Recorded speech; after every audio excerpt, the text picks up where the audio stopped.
Hai, Assalamualaikum warahmatullahi wabarakatuh. Saya Safak Tiara Mahkotama dari Prodi Akida dan Filsafat Islam UIN Sunan Ampel, Surabaya. Jadi di sini saya akan menjelaskan tentang filsafat Muhammad Iqbal tentang manusia dan penjelasan tentang hakikat manusia dan seterusnya. Jadi untuk kalian yang ingin mendengarkan penjelasan tentang filsafat Muhammad Iqbal tentang manusia, stay tune ya. Kita masuk dalam penjelasan manusia dalam filsafat.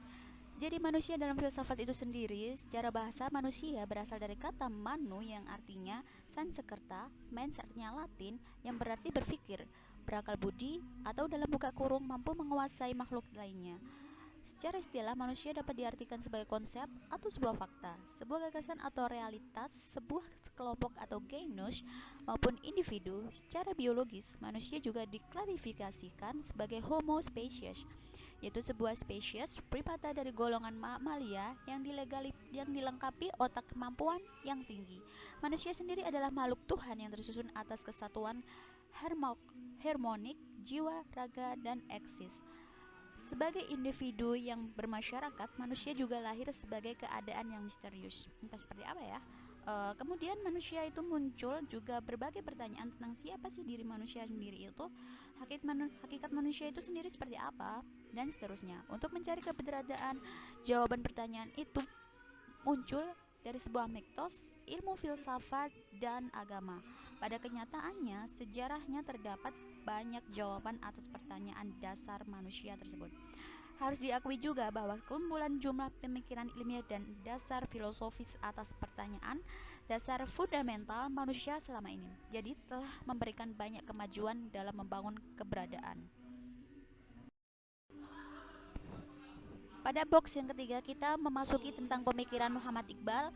Nah, pemikiran Muhammad Iqbal itu sendiri berkaitan dengan pembaharuan.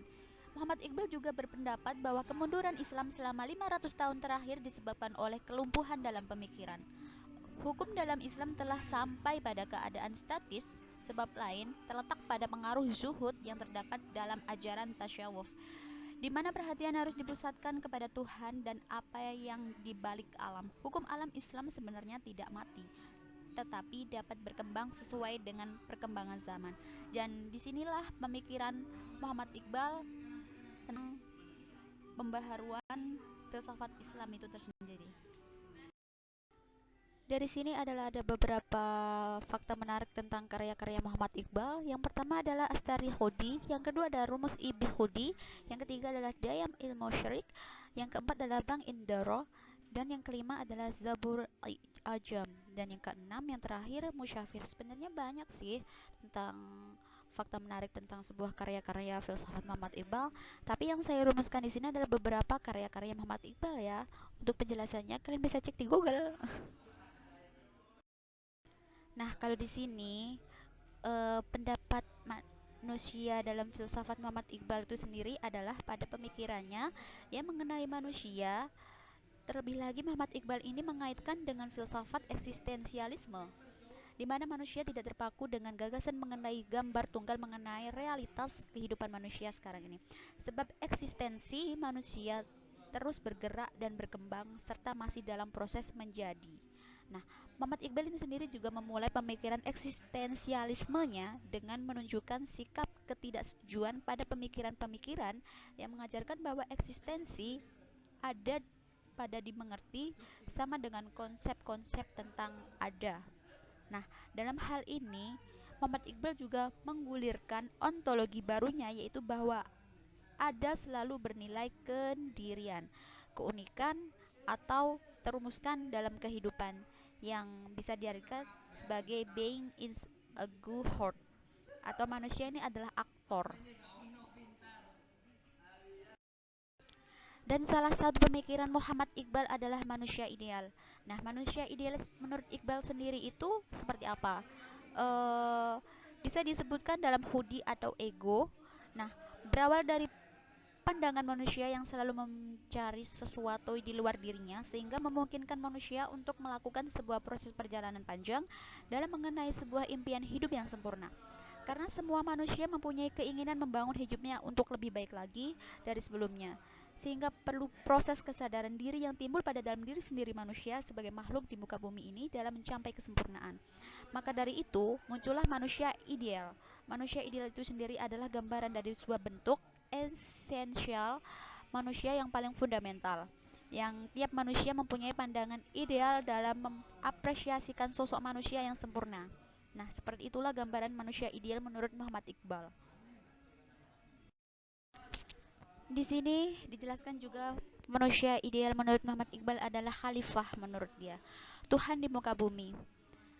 Ideal merupakan ego yang paling sempurna di mana puncak kehidupan mental maupun fisik yang ada pada dalam diri manusia yang terjadi ketidakselarasan kehidupan mental menjadi keharmonisan. Nah, kemampuan diri yang bersatu dalam dirinya menjadi pengetahuan yang tertinggi dalam pemikiran dan perbuatan bersenaluri dan bernalar menjadi satu. Nah, di sini juga dijelaskan manusia itu sebagai aktor, mampu memainkan peran aktif dan inisiatifnya sendiri. Dalam kehidupan ini, manusia tidak larut begitu saja pada kemampuan masyarakat dan sekitarnya, tetapi memberikan kritik dan pembedaan yang lahir dari dalam dirinya sendiri yang bebas. Cara bereksistensi seperti ini memiliki peran memberikan dinamika sosial masyarakat. Manusia tidak hanya menerima, tetapi juga memberi, yang disebut acting being. Di sini dijelaskan manusia sebagai dominator. Nah, karena manusia adalah lebih sebagai aktor daripada sebagai reaktor, maka manusia adalah wujud yang menentukan dirinya sendiri, yang melukiskan nasibnya sendiri. Nah, di mana bukan wujud yang ditentukan dan dilukiskan dengan wujud yang lain. Karena proyeksi gambaran diri ke depan adalah hasil penggambaran diri sendiri menjadi manusia seperti apa kita ini. Nah, menjadi manusia yang otentik dengan menjadi penentu masa depannya sendiri. Manusia selalu bersifat kritis dan terbuka terhadap dunia, warna, dan lainnya. Meskipun dunia luar harus diatasi manusia agar tidak mengatur, dikendalikan, dan dikuasai. Dan manusia itu harus bisa mengendalikan dirinya sendiri, bukan berarti dunia luar manusia harus ditolak sepenuhnya. Menerima dunia luar, manusia dimungkinkan dari dunia dalam manusia itu sendiri. Dan kita masuk pada kesimpulan yang terakhir. Jadi manusia menurut Muhammad Iqbal itu sendiri adalah sebagai khalifah di muka bumi ini, di mana setiap individu diberikan hudi atau sebuah ego yang merupakan landasan dari segala kehidupan dan memberi batasan dengan mengontrol dirinya sendiri agar tidak terjadi hal dan keburukan. Egolitas sendiri itu bukan menyadari akan tetapi batasan diri untuk lebih mengenal sang pencipta kita. Kepribadian manusia itu sendiri dalam hal ini guna mencapai titik kesempurnaan dalam kehidupannya.